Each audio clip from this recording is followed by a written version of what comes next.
Bonjour à tous, bienvenue, ravi de vous rencontrer, de vous revoir pour ce nouveau numéro du Grand Entretien sur Omerta. Avant de commencer et avant de vous présenter notre invité, je voulais vous annoncer la sortie du nouveau numéro d'Omerta Magazine, le 4e. Il y a beaucoup de choses dedans, mais notamment une interview de François Fillon qui nous fait un décryptage du monde actuel. Il y a du reportage, il y a des entretiens, la guerre des mondes. On essaie d'analyser un petit peu la tectonique des plaques, ce qui s'est passé depuis 2 ans, la recomposition du monde. Voilà, c'est très riche, très dense. Donc ça, c'est dans vos kiosques. Vous pouvez vous le procurer dès maintenant. Également sur l'application aussi, vous pouvez le commander et le recevoir chez vous. Je voulais en profiter également pour vous annoncer la sortie du documentaire, de notre prochain documentaire qui va s'appeler La ligne de feu. C'est un documentaire que nous avons filmé il y a 3 semaines sur le front de Bakhmout en Ukraine. C'est aussi un événement chez Omerta. Chaque documentaire est un événement évidemment, mais celui-là, il était très intense. C'était très froid, on était vraiment dans une situation front de l'Est, voilà, en hiver, la guerre en hiver. Et donc, vous pourrez le découvrir dès samedi sur l'application Omerta cette fois.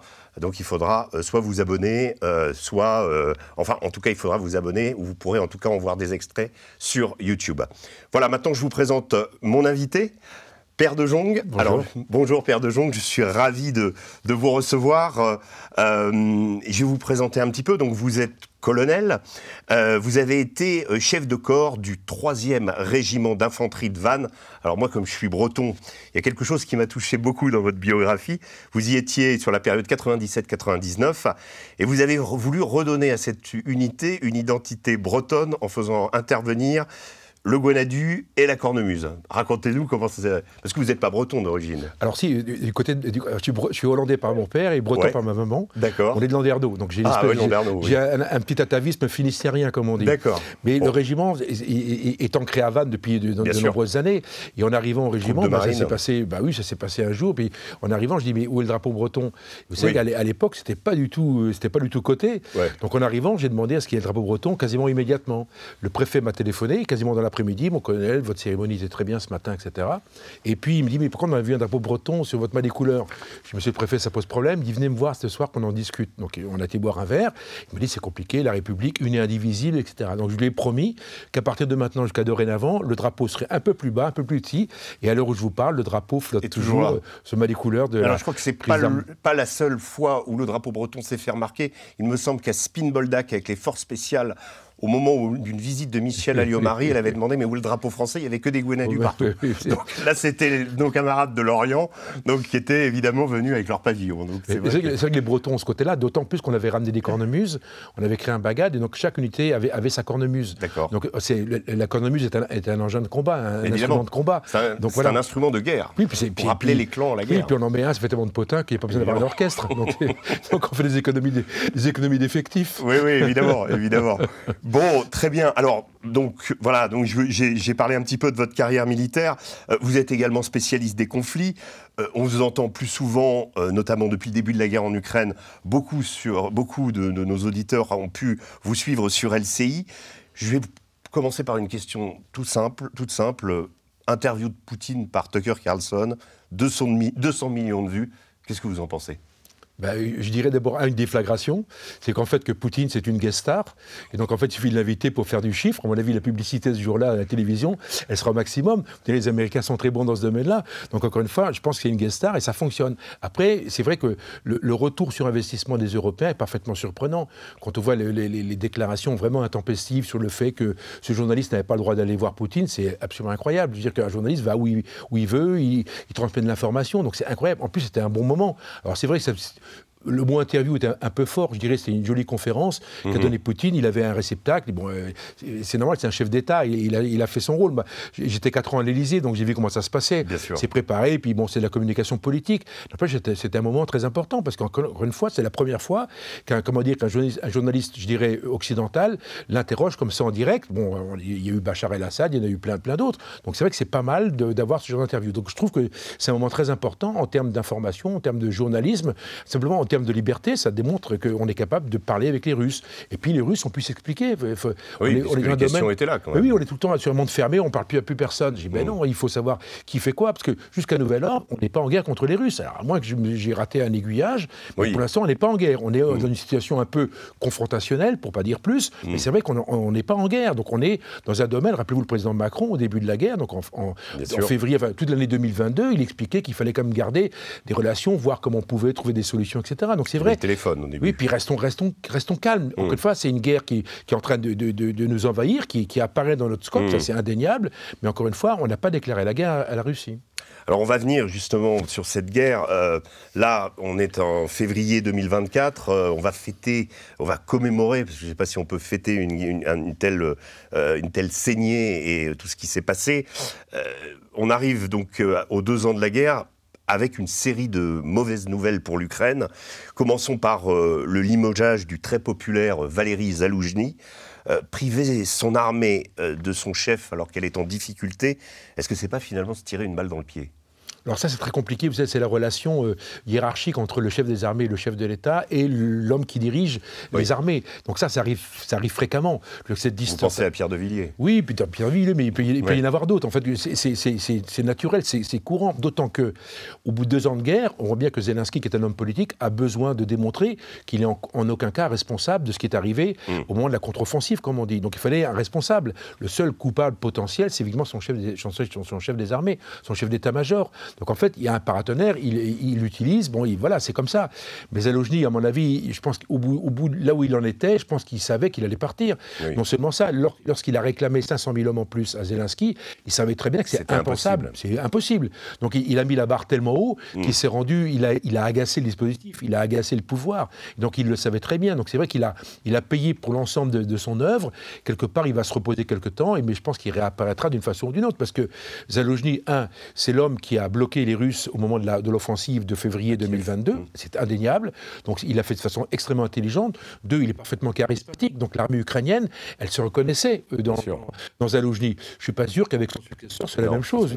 Il est décrié dans tout ce qui est non-économie des moyens et du personnel, donc encore une fois, je pense que Zelensky n'est pas du tout l'homme qui va pouvoir, en même temps, c'est peut-être l'homme dont a besoin Zelensky pour durer encore les quelques mois ou les quelques années que vont durer la guerre. Donc un choix politique totalement politique. Maintenant, ce qui est intéressant avec Zaloujny, Syrski, on est sur 2 personnages qui ont été élevés dans la tradition militaire russe, qui ont appris des Russes. On a un peu l'impression qu'il y en a un qui a gardé le pire et l'autre qui a pris le meilleur, en fait, dans cet art russe de la guerre. On va dire que les Américains ont parfaitement compris que Zaloujny était capable d'intégrer une deuxième méthodologie. Oui. Donc il y avait celle des Russes et celle des Américains. Et c'est pour ça d'ailleurs qu'au passage, ils ont résisté à la pression russe en février 2022.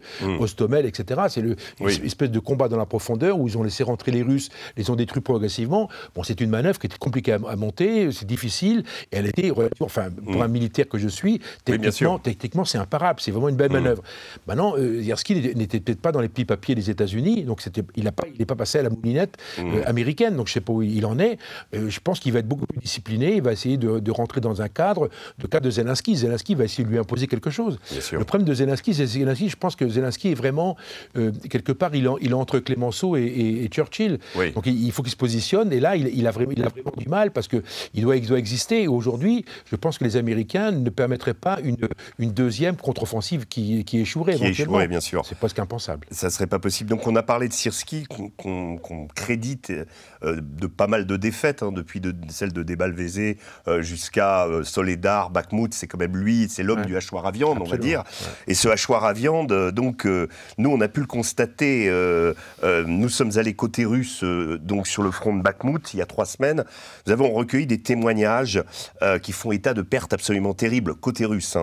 Mais on imagine que du côté ukrainien, elles ont été aussi terribles. Je voulais vous faire réagir à partir de cet extrait du documentaire, donc que nous allons bientôt paraître. Donc voilà. Nous voici dans l'antenne médicale de la Brigade des Loups. Ici sont soignés les survivants des combats des dernières semaines.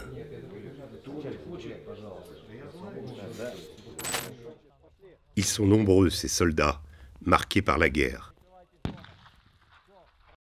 Alexandre est l'un d'entre eux. Nous l'avions rencontré il y a 4 mois. Sourire aux lèvres, mine radieuse.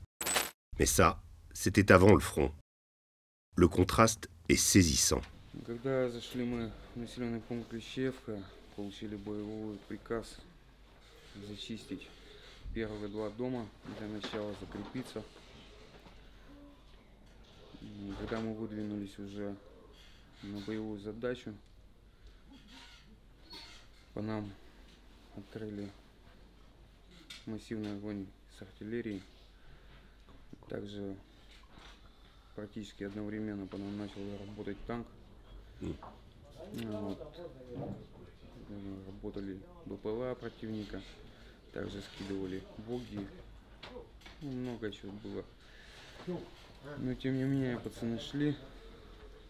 Когда мы уже практически положило всех, кто-то 300, эвакуация у нас отработала прям не то что на 5, там, мне кажется, на 100%. Много всех, практически всех эвакуировали, кто был более-менее подвижен. Вот. Когда нас осталось 2, была запрошена поддержка арты нашей. Qu'est-ce que ça vous fait? Quelle est votre réaction quand vous... Alors moi j'ai commandé un régiment d'infanterie de marine. Hein. Oui. Donc l'infanterie, si vous voulez, c'est l'arme... Vous faites la pénétration. Bah, c'est l'arme des batailles, c'est elle qui débarque et puis qui va à l'assaut.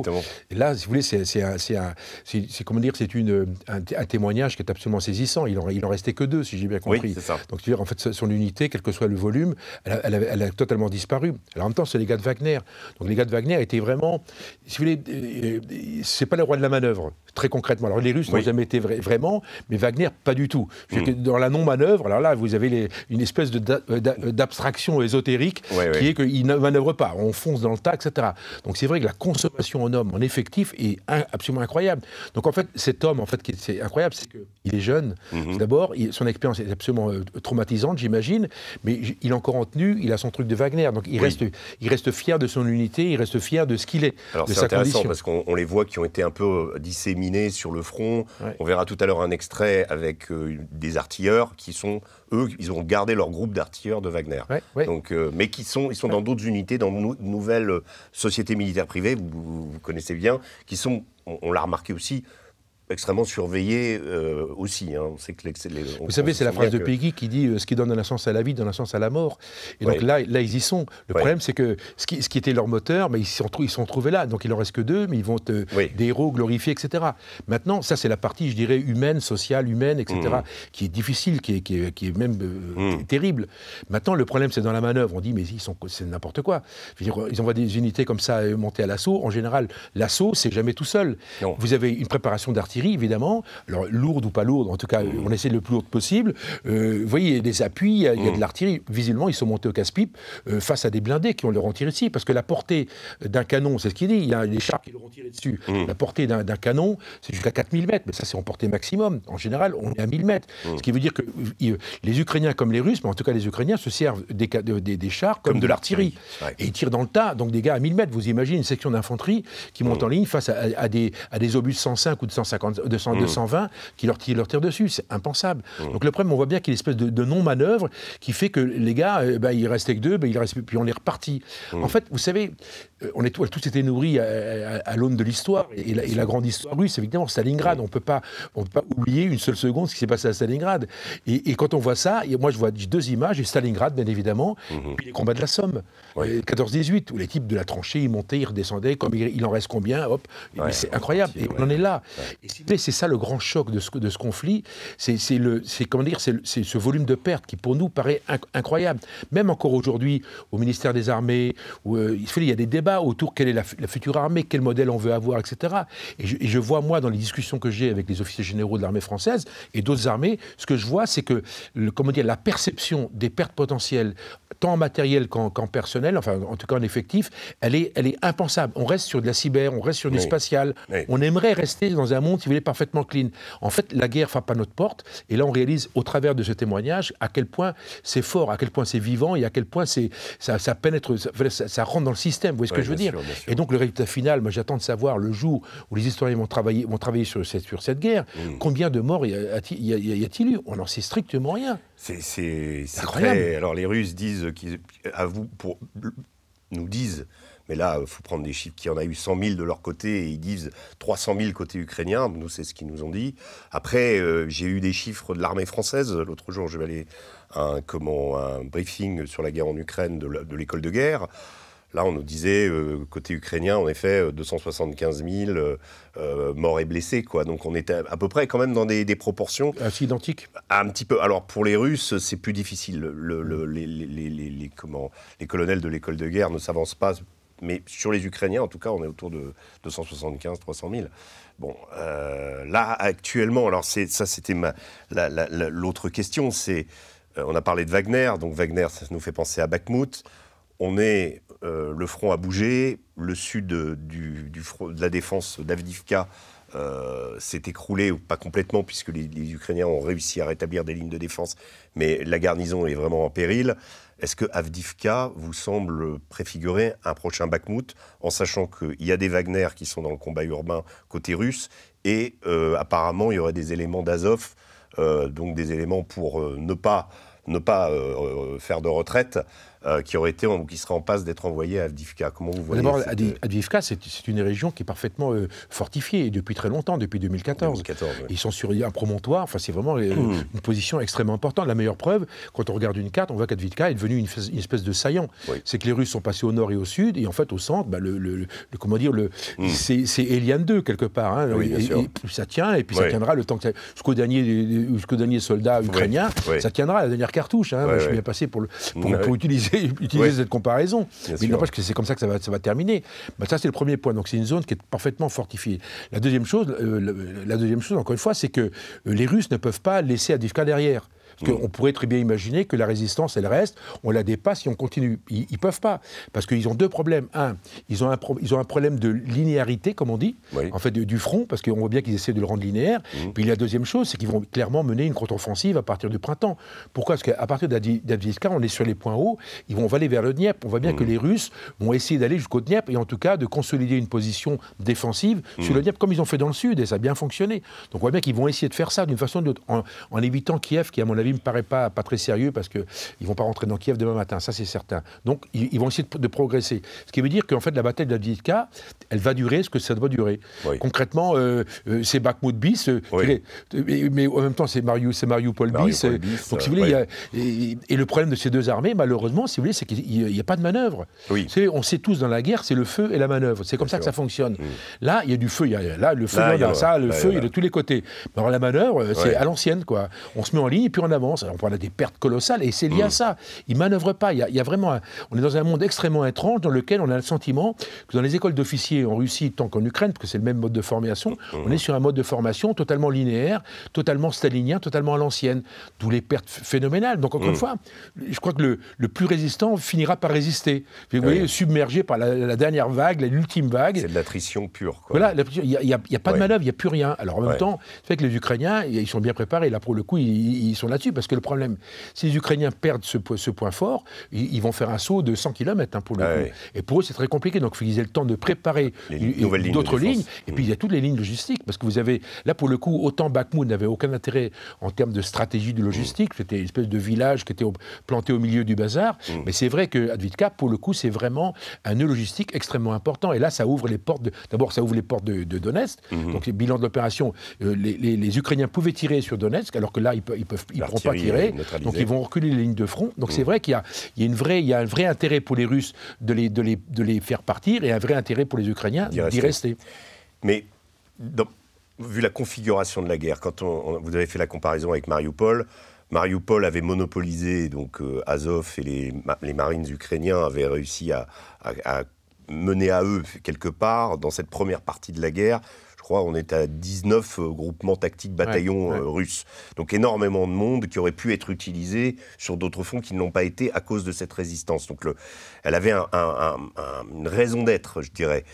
Là, on est quand même on sent bien qu'en termes d'hommes, en termes de recrutement, on est à la peine. En termes de réserve également, on est vraiment à la peine côté ukrainien.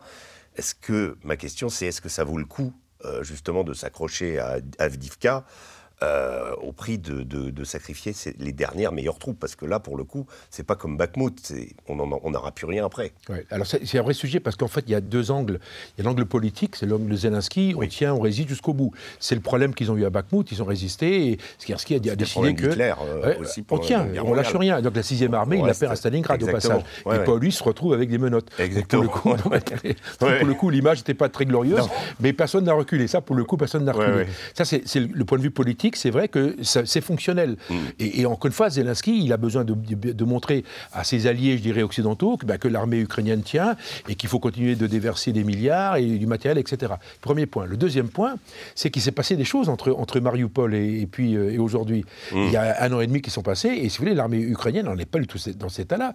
Je veux dire, l'échec, parce qu'il faut dire le mot, l'échec de la contre-offensive qui était ni fait ni à faire, c'était absolument incroyable. On a cru à un moment donné, les Ukrainiens ont cru que la prise de Kherson était une bataille. Mais non, les Russes ont quitté Kherson, ils sont installés sur la rive gauche du Dniepr. Vous qui aimez l'histoire, c'est les magnifiques retraites comme la poche de falaise. Mais exactement. C'est exactement la même chose. Les 2/3 de l'armée allemande qui repassent la Seine et qui permettent de faire la bataille des Ardennes après. Mais c'est exactement ça. Donc, en fait, le problème, c'est que les Ukrainiens ont vraiment cru qu'ils avaient repris Kherson. Alors c'est vrai que dans le nord, Kharkiv, etc., c'est vrai, c'est une vraie manœuvre. C'est que les gars, il y avait un allant, il y avait du monde, ils étaient concentrés, ça c'est un point très important. Les lignes russes étaient trop faibles. Absolument. Et puis les Poutine déclare la mobilisation après, bien conscient et puis les Russes étaient catastrophiques. C'est une période pendant laquelle les Russes faisaient n'importe quoi, avec des colonnes de véhicules, ils faisaient n'importe quoi. Puis ils découvraient l'eau chaude, il y a des drones, des machins, c'était presque impensable. Par contre, les Russes, ils ont appris.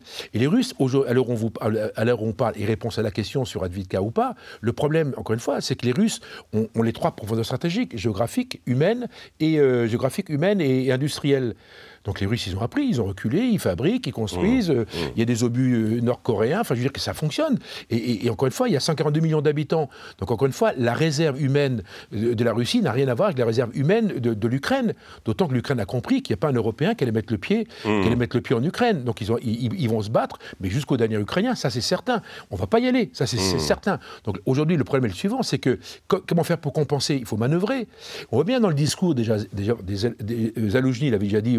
dans The Economist, il est clairement dit au mois de novembre 2023, dans cet article, il commençait à dire que c'était un peu trop dur et qu'on n'allait pas y arriver. Miley, le chef d'état-major de l'armée américaine, il disait très clairement que la Crimée était largement hors de portée, évidemment. Et même Zelensky a dit il y a quelques semaines que de toute façon le Donbass, c'est pas demain la veille qu'ils allaient y retourner. Donc le discours a changé. Donc le problème maintenant est le suivant, c'est comment se rétablir politiquement, parce qu'on a toujours le même problème politique, et puis comment se rétablir militairement. Aujourd'hui, moi je vais vous dire ce que je pense, ils sont cul par-dessus tête. Ils sont cul par-dessus tête. C'est-à-dire qu'en fait, c'est la panique. Et aujourd'hui, ils sont sauvés. Pourquoi? Parce que les Russes n'avancent pas et que c'est l'hiver. Là, on est en février. Il va cailler encore pendant 1 mois et demi, 2 mois. J'attends le mois de mars, le mois d'avril. Quand tout ça sera un peu plus sec, on va voir ce qui va se passer. Et il faut espérer que les Russes ne reprennent pas leur offensive en direction du Dniepr. C'est tout le problème. Il y a des signes de faiblesse. Aujourd'hui, les Ukrainiens n'y arrivent pas. Ils ont consommé. Vous vous rendez compte? Ils ont consommé tout le matériel qui leur a été donné parce qu'ils n'ont pas manœuvré. Vous vous rendez compte? Je sais pas moi, j'ai fait l'école de guerre où on apprend une règle essentielle, 3 principes de la guerre. Économie des moyens, donc ça veut dire qu'on fait gaffe à ce qu'on a comme moyens. 2, concentrer les forces. Eux, ils ont attaqué par 3 directions différentes, plus la mer Noire, 4 directions différentes. 5, l'initiative. Vous parlez, 1 mois avant l'offensive, ils expliquaient au monde entier qu'ils allaient faire la contre-offensive. Donc toutes les règles essentielles de la guerre, qui ont été définies par Foch, pas par moi, toutes les règles définies par Foch, les gars, ils disent des trucs impensables. Alors moi, je suis qu'un observateur de ça. Encore une fois, c'est pas ma guerre. Mais j'observe. Plus pas de couverture aérienne. Mais n'importe quoi. Tout ce qu'il faut jamais faire. En fait, il y a une espèce d'hubris ukrainien. Ils ont vraiment cru qu'ils allaient gagner la guerre. Et quand Zelensky dit qu'il va aller se baigner, en Crimée à l'été, il y a probablement cru. C'est ça qui est incroyable. Est-ce que vous pensez qu'on a, nous mêmes occidentaux, collectivement, je parle de monde politique, nos militaires, les journalistes aussi, une responsabilité dans le fait d'avoir fait croire aux Ukrainiens qu'ils allaient gagner? Alors je pense que c'est les Ukrainiens qui ont fait croire qu'ils allaient gagner. Je pense que malheureusement pour eux, c'est que le début de la guerre a été brillant. Pour eux, oui. Brillant. On ne s'attendait pas à les voir. Ah oui, brillant. Puis ils ont été combatifs, il y avait un allant. Tous les Ukrainiens voulaient aller se battre. Enfin, il y avait la nation en armes. C'était les 3 premiers mois, c'était très très impressionnant. Et puis une manœuvre brillante, intelligente, qui est comme les effectifs. On parlait d'effectifs tout à l'heure. Les Russes ont eu des pertes énormes. À Hostomel, pas un hélicoptère en est revenu. Ils ont essayé de le prendre, ils se sont fait virer. Enfin, c'était vraiment une une guerre atroce. Et encore une fois, les Ukrainiens ont été majestueux. Mais ils y ont cru. Ils se sont dit, c'est parti, on va t'aider, terminé, on va aller à Moscou. Ils pensaient qu'ils allaient à Moscou, les gars, c'est incroyable. Au bout d'un moment, ils n'ont pas réalisé que c'était la Russie. Nous-mêmes, on l'a oublié. C'est que nous, on le sait dans notre histoire, si vous voulez, de la guerre froide, la Russie. Puis on a fini par se dire qu'ils étaient mauvais. Oui, ils étaient rien, la Russie n'existe pas. Mais on a oublié, c'est qu'ils vont jusqu'en Asie. Je ne sais plus qui disait la Russie est tellement grande qu'elle peut dévorer une armée. Mais elle l'a fait plusieurs fois. Mais elle l'a fait un paquet de fois. Et là, visiblement, elle a dévoré. dévoré. Nous, les Français, on est bien passés pour le savoir. Les guerres napoléoniennes, elles ont été douloureuses. On a été un peu naïfs. Parce qu'on a cru. Puis malheureusement, si vous voulez, moi j'ai des souvenirs quand j'étais à l'Élysée avec Jacques Chirac, avec Gélestine qui picolait. Bon, parce que donc il y avait cette idée du Russe. Oui, voilà, le gars, ils n'étaient pas très bons, etc., etc. Mais le vrai fond, c'est la Russie. Et puis de toute façon, en même temps, ce sont des patriotes. Et puis c'est pas le même monde que nous. Je l'exprimais à différentes reprises. On les observe comme s'ils étaient européens. Mais j'imagine, non, c'est un autre monde. Les Slaves, ils ont un courage qui leur appartient, il y a une espèce de violence naturelle qui est ce qu'ils sont. Ils sont courageux, puis ils vont au bout du sacrifice. Il n'y a qu'à voir votre soldat qui est monté à l'assaut. Il ne s'est pas dit, je vais me barrer. Il a dit, j'ai demandé l'autorisation pour reculer. Vous me direz, s'il n'avait pas demandé, il avait une chance de se prendre une balle. Non, mais c'est ça aussi. Il y a ce vieux souvenir. Moi, j'ai vu des types nous expliquer... faut faire comme... parce que j'y suis allé plusieurs fois côté russe, je suis allé aussi côté ukrainien, mais côté russe, au début, je suis allé côté ukrainien, et côté russe, j'ai remarqué qu'il y avait un type qui disait, il faut refaire comme Staline, quoi. Staline nous manque. Staline nous manque.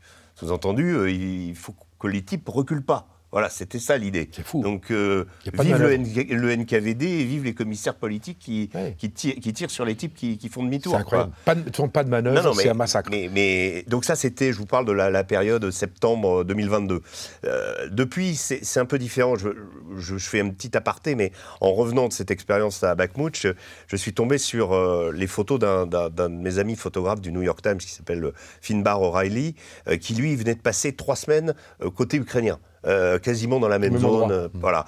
Et j'ai regardé ces photos, c'est identique, c'est-à-dire c'est exactement les mêmes physionomies, il y en a qui ont un bout de scotch vert, l'autre qui ont le bout de scotch rouge, mais sinon c'est identiquement, simplement, il y a une chose qui m'a paru, et je me suis dit, je suis le seul au monde à pouvoir regarder ça, c'est que les Russes ont la banane et les autres non. Ah, c'est incroyable, c'est le grand changement, ça. Incroyable. Le visage des Ukrainiens par rapport aux Russes avec qui on a été. Je ne veux pas dire qu'ils sont hilars, les Russes avec qui on a été, mais on sent que là, voilà, ils sentent le truc arriver. Vous savez, ça s'appelle l'allant.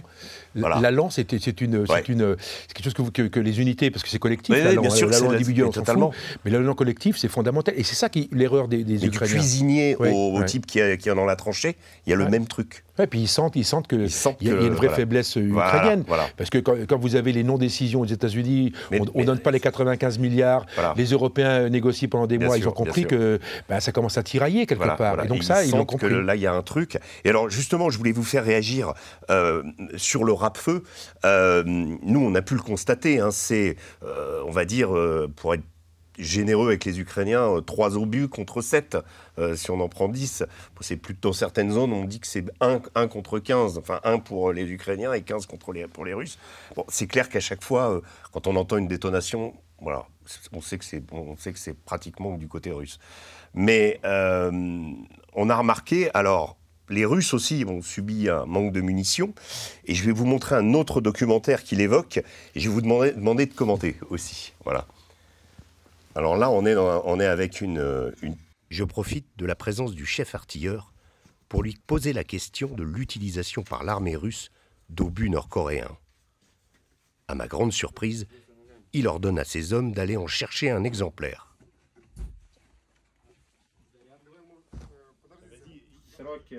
Точные сроки я вам не могу сказать. Я просто не знаю, можно об этом говорить или нет. Не стоит, я думаю. Не знаю, не помню.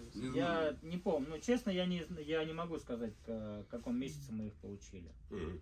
У них идет определенный заряд к этим снарядам. Заряд штатный. То есть другие заряды к этому снаряду не подойдут. Нельзя. Только заряд, который идет штатный к нему. Вот только им можно работать.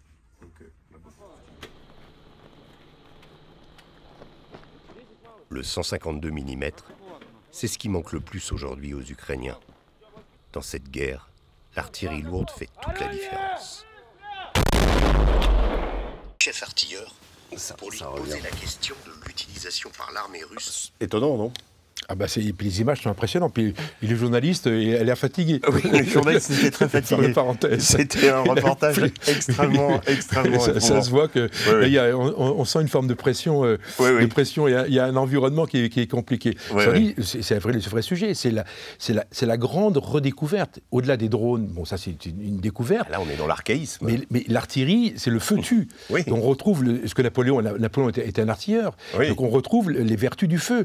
Et le grand avantage aujourd'hui des Russes par rapport aux Ukrainiens, c'est quoi? C'est la quantité de munitions qu'ils sont capables de mettre sur le terrain. Première chose. Deuxième chose, ils ont une artillerie longue portée qui est assez rudimentaire.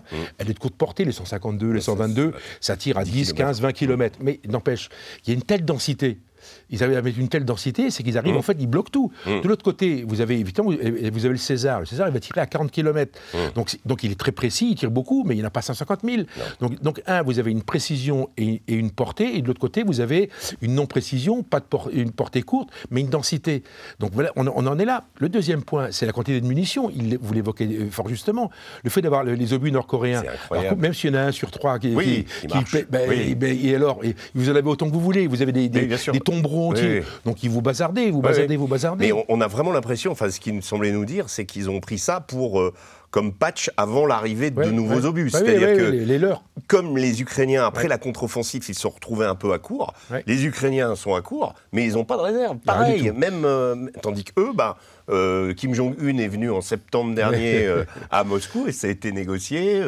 On en a parlé, on ne savait pas très bien, et nous, on découvre finalement qu'ils ne tirent quasiment qu'avec ça. Ça va faire la jonction avec la suite. Maintenant, il y a un point très, très embêtant pour les Ukrainiens, c'est qu'on sait que le besoin des Ukrainiens, c'est en gros 5000 obus par jour. En gros, il faut 1 million d'obus. La capacité de l'Occident à fournir des obus, c'est en gros 300 000 obus. Donc il en manque 700 000. D'où l'inquiétude, en tout cas l'énergie que met en place Thierry Breton, par exemple, qui cherche à mettre une espèce de grands programmes industriels, etc. 100 milliards d'euros quand même, qui sont théoriquement, qui vont créditer ce fonds pour acheter des obus, pour en fabriquer, créer une industrie, éventuellement recréer une industrie, d'armement en Ukraine, où ils ne sont pas mauvais, donc il faut tout réinventer. Bien sûr, ils peuvent le faire en Ukraine. Mais le problème, c'est pourquoi vous faites ça que maintenant? Le vrai sujet, c'est le temps. Question. Mais souvenez-vous, alors peut-être que l'anticipation est toujours délicate et facile. On a sous-estimé les Russes, mais quand on regarde, on a cru que les Russes allaient s'écrouler, mais quand on regarde au début ce qu'on a fait à cette brave Ukraine, on lui a filé des bazookas. Souvenez-vous, c'était les Javelin, les Henlo. On s'est dit, ils vont faire la guerre avec ça et avec ce qui leur reste, et puis le peu qu'on a pu entraîner ou que l'OTAN a pu entraîner depuis 2014, les unités ukrainiennes. Vous ne trouvez pas quand même que c'était très léger? Enfin, on imaginait que l'Ukraine pouvait... c'est un peu toujours la même équation avec les Américains, et on va dire globalement avec l'OTAN, c'est qu'on donne à celui qu'on veut aider suffisamment pour survivre, mais pas suffisamment pour gagner. Maintenant, les Américains l'ont clairement dit. Moi, ils ne veulent pas du tout, je pense, que les Russes s'effondrent. Ça, c'est encore une fois le critère politique. Donc, qu'est-ce qu'on fait? On va les faire survivre. Sinon, ils auraient eu des Abrams autant qu'ils voulaient. Les F-16, ils auraient eu des centaines d'F-16. Ils en ont eu des centaines. Ce n'est pas le problème. On ne leur a pas donné. Donc, il y a une raison. Alors, point d'interrogation. C'est vrai qu'il faut former des pilotes. C'est compliqué. Un pilote, ça ne se forme pas en 3 jours. Donc, ce n'est pas un pilote de 10 RC. Donc, ça prend du temps. Mais n'empêche qu'on n'a rien fait. Le problème, c'est qu'on a vraiment cru que l'Ukraine... En fait, les Ukrainiens nous ont communiqué avec nous de façon tellement offensive, tellement facile, qu'on a fini par se dire, moi j'ai fait des plateaux télé, j'en ai fait un paquet, les Ukrainiens m'expliquaient, quand je commençais à dire, vous êtes sûr que, parce que comme les Russes, mais je me faisais lyncher. On me disait, mais t'es pas bien mon garçon, tu regardes la télévision, tu verras un peu comment ça se passe, tu verras le peuple ukrainien. Moi j'ai rien contre ça, au contraire. Mais le problème, c'est que je pense qu'ils se sont endormis eux-mêmes avec une espèce de dynamisme, je dirais, nationaliste ou patriote quelque part, qui fait qu'ils y ont vraiment cru. Le problème, à un moment donné, il y a des règles essentielles. La logistique commande tout. C'est pas moi, c'est Patton. Il dit, file-moi des logiciels, je m'en fous des combattants, j'ai autant que eux. Je veux de la logistique, la bonne grosse logistique, des obus, des trains, etc. Alors on le met en place, on veut bien que ça, on en discute. Mais le vrai problème aujourd'hui, c'est ça. Il faut de la logistique, il faut des tombeaux. Encore une fois, cette guerre révèle plusieurs choses, mais elle révèle un point très intéressant, c'est encore une fois que le feu tue, donc c'est le retour de l'artillerie. La meilleure preuve, c'est que la France s'inscrit dans cette coalition artillerie. On s'inscrit là, parce que c'est vrai que les France, grâce au César, on a un savoir-faire et on l'a exprimé, et on est clair. Donc on y va, parce qu'on dit, voilà, on va organiser tout ça, parce qu'encore une fois, il faut le faire, c'est absolument central. Et la deuxième chose, c'est la gestion des stocks. C'est la guerre des stocks. Qui a des stocks humains, des stocks, c'est dur de dire stocks humains, enfin des hommes, des effectifs, des stocks de munitions, des stocks de matériel, etc. Si tu as les stocks, tu peux gagner la guerre. Aujourd'hui, qui a les stocks? Les Russes. Ouais. Les Ukrainiens n'ont plus les stocks. Ils ont les stocks, et puis même par rapport à donc, ce que montre ce petit extrait, justement, avec ce tir à la fin, on a passé la soirée avec eux, donc on voyait les tirs de contre-batterie ukrainienne. C'est faible. Ça tombait très très loin, quoi. C'est compliqué. Donc là, en effet, il y a sans doute besoin d'un petit coup de Oui, et puis vous savez, en termes de tactique, c'est la tactique pure. Le problème des Ukrainiens, c'est quoi? C'est comme ils ont perdu l'allant, ils ont perdu la motricité, enfin le mouvement. Donc ils n'avancent pas. Quand vous faites du mouvement, vous pouvez un peu vous concentrer, même sur trois directions, vous pouvez vous concentrer. Là, le problème, ils sont en défensive, donc ils sont en linéaire. C'est pas les Russes, c'est pas les Russes qui sont en défensive, ce sont les Ukrainiens. Donc ils sont en linéaire. Donc l'armée ukrainienne, qui n'est déjà pas pléthorique, ils sont obligés de la répartir sur quasiment 1000 km. Sinon, le jour où ils vont lâcher, les Russes vont percer. Donc les effectifs font qu'aujourd'hui, d'ailleurs, les Russes, on ne sait même pas du tout combien il y a d'hommes. Moi, je l'évalue entre, je dis 500 000 hommes, minimum sur le front. Mais je crois que Poutine a dit qu'il y avait 500 000 hommes. Oui, c'est le chiffre. Mais il peut y en avoir peut-être 1 million. On n'en sait strictement rien. Donc le problème, il se passe des choses. Donc les Ukrainiens, ils ont moins de matériel, ils ont moins d'obus, ça ne se passe pas très bien. Et puis eux, ils ont pas d'effectifs. C'est pour ça qu'il y a des gens sur le front ukrainien qui sont sur le front depuis le début de la guerre. Donc l'allant initial d'il y a 2 ans, rappelez-vous, où les pères de famille partaient comme ça, la fleur au fusil, on me rappelle 1870, en 1914, et la fleur au fusil, c'est terminé. Aujourd'hui, les gars, il faut les chercher à la fourchette à escargot, dans les caves, etc. Des scènes absolument ils veulent absolument pas y aller. Donc c'est vrai qu'aujourd'hui, le moral n'est pas du côté des Ukrainiens, et malheureusement, parce qu'encore une fois, malheureusement pour nous, quelque part, Européens, où c'est vrai que les Ukrainiens étaient en première ligne de l'Europe, quelque part, qu'on le veuille ou qu'on le veuille pas. C'est leur position stratégique, c'est ça leur boulot. Alors, en conséquence, l'aide internationale piétine, on le voit aux États-Unis avec ce qui vient de se passer, avec cette difficulté à faire voter justement cette rallonge de budget militaire à destination de l'Ukraine. On sent qu'il y a clairement une fatigue pour cette guerre. L'Europe vient de débloquer 70 milliards d'euros, mais c'est sur 4 ans. En fait, c'est le coût de la guerre pour une année. Qu'est-ce que, selon vous, il faudrait pour l'Ukraine pour qu'elle parvienne à inverser ce sort des armes ? Alors, il y a un vrai problème, parce qu'en fait, il y a un double problème. Il y a la question que vous posez qui est parfaitement juste, c'est qu'est-ce qu'on peut faire ? Maintenant, faire, ça veut dire être en état de faire. Et ça, c'est ça le grand choc. C'est le grand choc de la guerre de février 2022, c'est qu'on a perçu les 2 grandes faiblesses. La première grande faiblesse, c'est la faiblesse collective, la faiblesse de l'OTAN, la faiblesse de l'Europe, la faiblesse collective de tout ça. Et Trump en remet une louche toutes les 30 secondes. Donc, bilan, on s'est dit, mais qu'est-ce qui se passe ? Donc, on voit qu'on est faible. Donc, premier point. Deuxième point, on est faible individuellement, État par État. Parce qu'en fait, nos armées européennes, depuis 1991, avec la fin de l'URSS, ont les budgets qui sont cassés la figure. Donc, l'ensemble des armées européennes, les effectifs ont chuté. Le PIB, les Français sont pas mal lotis, parce qu'on est plutôt à 1,9%. Mais aujourd'hui, un exemple, les Polonais sont montés à 3,9%. On voit bien qu'il y a un énorme effort à faire. Est-ce que demain, les Français accepteront d'avoir un budget de la défense qui fasse 3,9% du PIB ? J'attends de voir, parce que c'est vrai. On est à 1,9. 1,9. On est pas mal placé. On reste sur une moyenne qui est plutôt haute. Mais l'Allemagne va passer au-dessus. Tous les pays sont en train de monter, parce que la Suède, la Finlande, tout est en train de monter, parce qu'on a bien... On a quand même revisité, quand on voit que l'Allemagne est au-dessus de 2, on se dit, on a bouleversé les croyances. Ils étaient à 1,4 il y a 2 ans, donc c'est bien. Et ils ne voulaient pas monter plus haut. Bien sûr. Donc il y a un vrai sujet. Mais le vrai problème, encore une fois, vous dites comment aider les Ukrainiens. Mais le problème, c'est qu'on perçoit nous-mêmes, qu'il faudrait qu'on s'aide nous-mêmes. C'est ça le problème. Alors c'est justement ma prochaine question.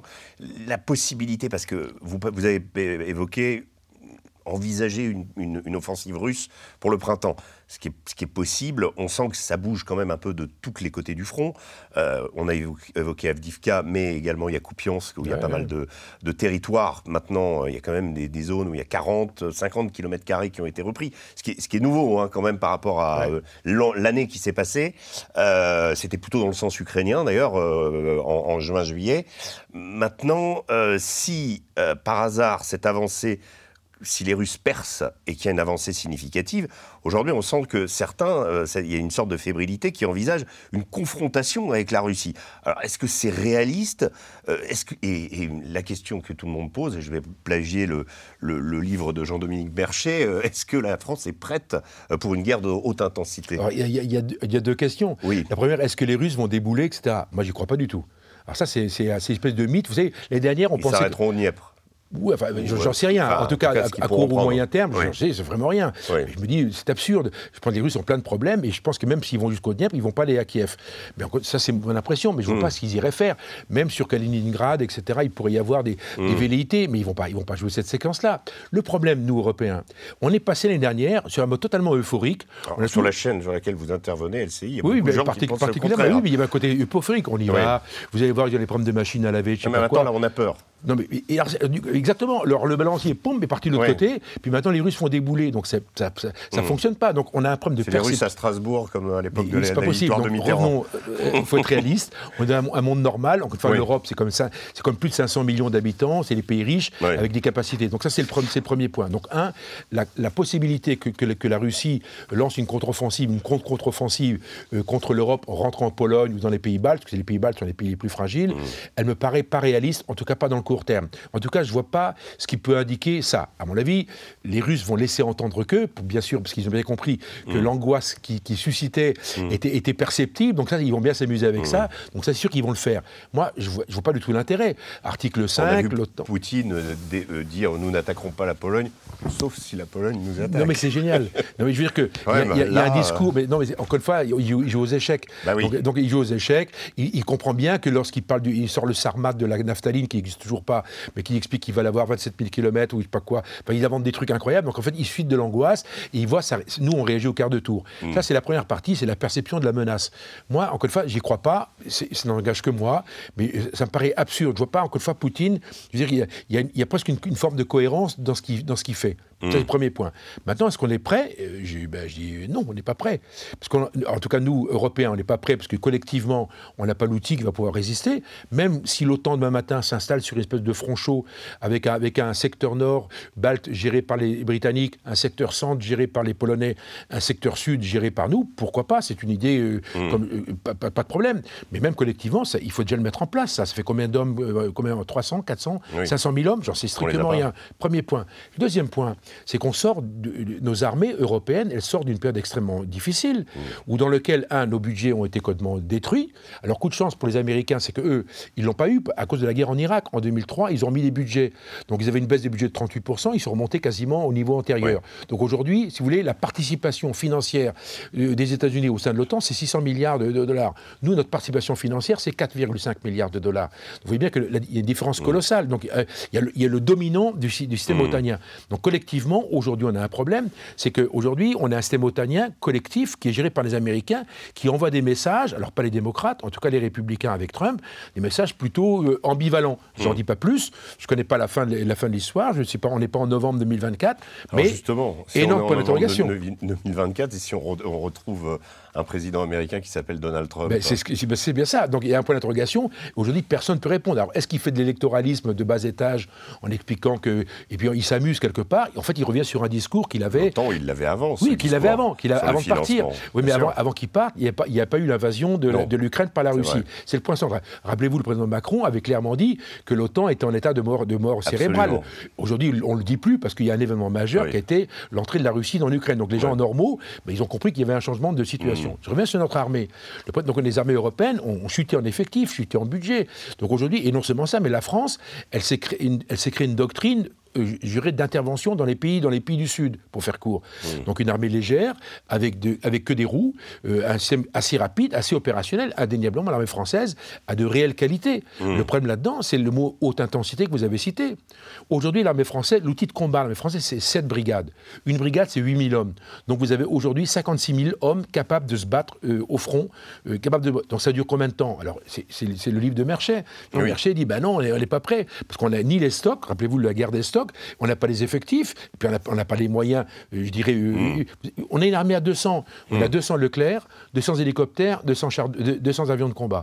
Voilà notre modèle. C'est un modèle qui convenait très très bien dans un rapport du fort au faible, dans un rapport asymétrique. Le problème, c'est que le 24 février 2022, il y a un élément fondamental, c'est qu'on passe sur un modèle du fort au fort. On revient à la guerre froide. C'est pour ça qu'aujourd'hui, tous les grands penseurs militaires, les grands stratèges, raisonnent sur un nouveau modèle. Il faut réinventer un modèle qui fait que vous avez une menace. Alors, je n'ai pas dit que c'était un ennemi. Encore une fois, à l'époque, on disait l'ennemi rouge, ou l'ennemi violet, ou carmin, c'était plus chic. C'était plus chic. Mais on a un adversaire potentiel. Il faut travailler à partir de ça. Mais il ne faut pas qu'on fasse l'erreur que je sens des fois poindre dans notre système européen et français, c'est en disant, de toute façon, le problème, c'est qu'ils n'ont pas compris. Ils font une guerre à l'ancienne. Les guerres de demain, c'est autre chose. Alors, c'est les guerres propres, la guerre cyber, etc. Parce que ça nous rassure. Il y a moins d'hommes, il y a moins de pertes. Politiquement parlant, c'est plus chic de parler de spatial et de parler de cyber. Il y a moins de combattants détruits sur une ligne de front. Mais le problème aujourd'hui, est-ce que c'est pas vers ça qu'on va? Et donc, le paradoxe phénoménal de notre période, c'est qu'on parle de 14-18 avec des moyens d'aujourd'hui. J'avais décrit ça comme Verdun avec les drones. Mais c'est exactement ça. Mais on oublie un peu Verdun, quoi. Oui, mais parce qu'on n'est pas allé sur place. Mais on le veut pas, parce qu'on le veut pas, les millions de morts, etc. Et on le sait très bien que c'est ça le truc. Donc aujourd'hui, on a un problème. Aujourd'hui, quand vous parlez de chenilles, quand vous parlez de corps blindés mécanisés, de corps de bataille, comme on me disait, qui a été rasé après la guerre froide, mais qui dit, mais t'es pas bien, toi. Mais je dis, ben oui, mais comment on va faire? On a 7 brigades, on a 57 000 hommes capables de se battre. Alors on va gratter, etc., à gauche, à droite, comment on va faire? Donc on a une vraie problématique. Et ça, on l'a devant nous. Donc j'ai pas la réponse. Et c'est pour ça qu'avant d'aider les Ukrainiens, en même temps qu'on les aide, il faut réfléchir à une architecture. Si vous voulez, l'entrée des Russes en Ukraine, c'est la fin de l'architecture de sécurité qu'on avait mis en place en 1949. C'est fini. L'ONU n'existe pas. Vous avez entendu un vote de l'ONU, il est complètement bloqué par le droit de veto des Chinois et des Russes. Fini. Il ne se passe plus rien. Donc quel est le système supranational capable aujourd'hui de réguler un conflit, de réguler des tensions? Il n'y en a plus. Il n'y a plus. Les mecs sont face à face. Et le problème, encore une fois, c'est la prime à la crapule, quelque part. C'est qu'en fait, c'est le plus voyou, celui qui dégaine le premier, qui va gagner.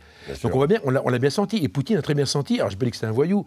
Mais enfin, quand même, il va loin, quand même, le gars. Donc on voit bien que sur l'Ukraine, il a dégainé, puis il s'est dit, ben, en fait, c'est fonctionnel.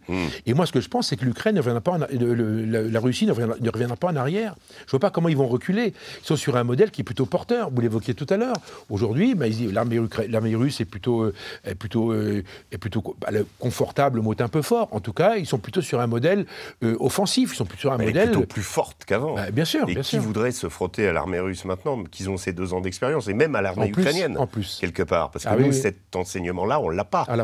On l'a que théorique, quoi. On le voit, on peut observer, mais finalement, nous... Puis nous, on avait fait des guerres qui étaient des guerres parfaitement asymétriques. Bien sûr. Encore une fois, Barkhane dans le Sahel, mais c'était 5000 hommes, c'était pas, je sais pas combien, 500 000 hommes, on est sur d'autres sujets. On a complètement changé la philosophie de la guerre. Alors, dernière question, parce que le temps s'écoule.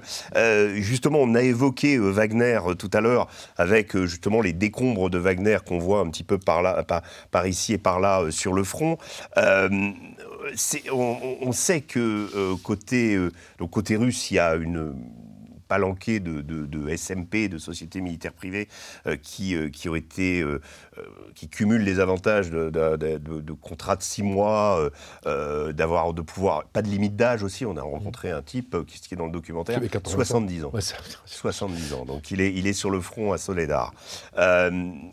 On sait qu'au niveau de l'armée ukrainienne, vous avez des bataillons comme Kraken ou la Légion ukrainienne qui incorpore des mercenaires étrangers.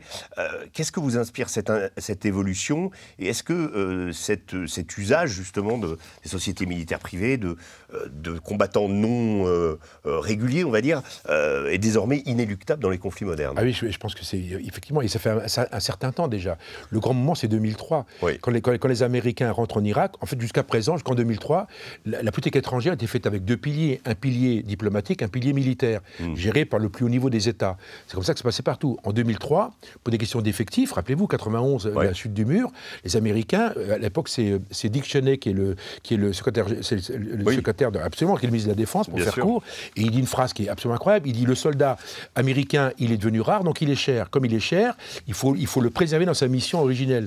Donc tout ce qui est autour peut être consacré, peut être donné à des sociétés militaires privés, des contracteurs. Ça a été fonctionnel, parce qu'en 2003, quand ils rentrent en Irak, ben, ils écartent les deux piliers régaliens, qui sont la diplomatie et le système militaire. Ils ont introduit des acteurs qui sont des acteurs à part entière, des acteurs économiques, des acteurs opérationnels, des acteurs dans tous les domaines. Et ça, on ne vient pas en arrière. Pourquoi? Parce que le modèle, si vous voulez, c'est développé. Eric Prince. Mais oui, mais Eric Prince, qui est encore mieux que ça, c'est les Russes qui ont demandé en 2013 à Eric Prince de venir à Moscou, de créer un Wagner, de créer un Blackwater russe. Oui. Et il ne l'a pas fait pourquoi? Parce que les Chinois lui ont demandé la même chose. Et donc Eric il allait Prince, au plus offrant, peut-être. Et oui, et il a créé Frontier Service Group, qui est la grande SMP chinoise. Donc on voit bien que ce marché global, qui est un marché parfaitement périphérique, je veux dire, l'ensemble des pays, si vous voulez, qui ont une capacité, ou en tout cas une volonté à agir à l'extérieur, ont besoin d'avoir un outil invisible, pour toute une série de raisons, au nom de deux principes. Premier principe, le déni plausible. C'est pas moi, c'est les autres. Wagner, Prigojine a joué la séquence pendant au moins 2-3 ans. Sachant que je sache, Palmyre et des Trésors ont été pris par Wagner. Et puis on peut parler de Bakhmout. Donc c'est Wagner qui est en première ligne. Donc ils servent d'un outil, je dirais, périphérique comme un outil de combat. Donc le premier critère, c'est vraiment... La bataille de Tripoli aussi. Mais oui, bien sûr. Alors, Haftar l'a perdu. Qu'ils ont perdu, au passage. Donc, et contre une autre SMP qui est Sadat. Exactement. Qui sont les Turcs. Ça qui est incroyable. Donc, il y avait des Syriens de part et d'autre. Exactement. Donc ça s'est développé de façon incroyable. Donc encore une fois, les Britanniques, ça fait longtemps qu'ils ont ça, les Américains ont ça, les Russes ont ça, bien évidemment, les Chinois les ont, les Turcs les ont, les Sud-Africains les ont. Ben nous, on est resté régalo-régalien. On a la Légion étrangère, quoi. Ben oui, mais régalo-régalien, oui, mais c'est pas une SMP. C'est pas pareil. Donc on est dans le régalo-régalien. Parce que nous, ça nous dépasse. Nous, on est sur un système parfaitement vertical. Les autres ont compris qu'il y avait une vraie utilité. Parce qu'il y a un autre point qui est très important. C'est l'empreinte minimum, au-delà du déni plausible. C'est l'empreinte minimum. Parfois, la politique a besoin d'avoir une faible empreinte. Pas obligé de mettre des soldats. Pourquoi l'Afrique... Obama a utilisé les forces spéciales. Bien sûr, mais pourquoi l'Afrique nous fait partir? Parce que l'Afrique nous fait partir parce qu'ils ne veulent plus de soldats français sur leur territoire. Ils n'ont rien contre les Français. Moi, on me dit toute l'année.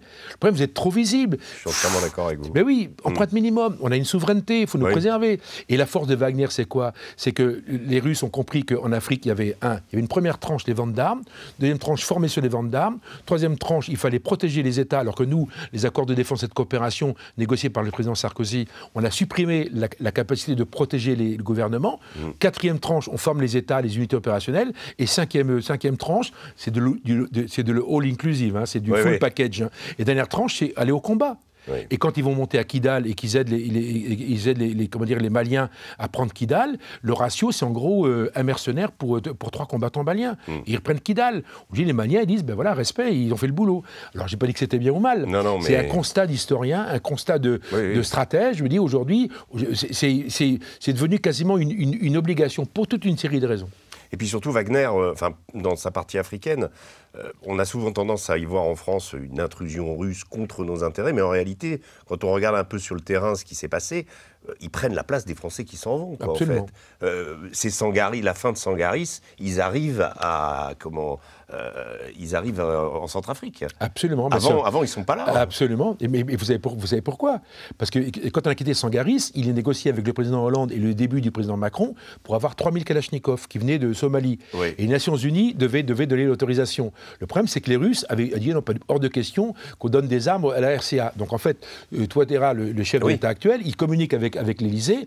Qu'est-ce que je peux faire, etc. Et on dit, écoutez, il y a un blocage aux Nations Unies, c'est les Russes qui bloquent. Donc allez à votre ambassade à Bangui, puis posez la question à l'ambassadeur russe, qui lui a compris qu'il y a l'opportunité. Et oui, venez à Moscou, et on vous donne pas 3000, on vous donne 6000.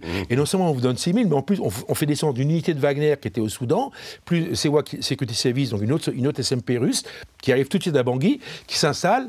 Et c'est eux qui font aussi la campagne électorale du président. Alors ça c'est la partie, c'est le deuxième métier de Wagner, qui est en fait c'est pas Wagner, c'est principalement c'est le système russe. Globalement c'était Prigojine qui faisait ça, avec toute une organisation liée à l'influence ou la désinfluence qui était fondamentale, dans lequel en fait ils créaient du narratif, etc.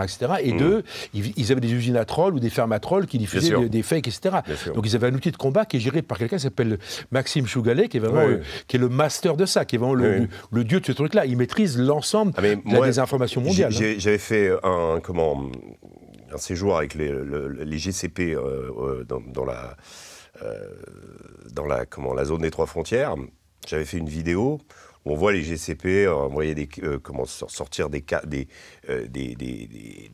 caisses d'un hélicoptère Chinook, et je fais une petite vidéo en racontant ce qu'ils font, le matériel, etc., etc. Je raconte un peu l'opération. Et la vidéo a été réutilisée par une sous-division de Wagner pour dire les Français livrent des armes aux terroristes. Bien sûr. Voilà. Il y a eu plein d'opérations. J'étais obligé de faire sur Internet en disant non, c'est ma vidéo, c'est la mienne.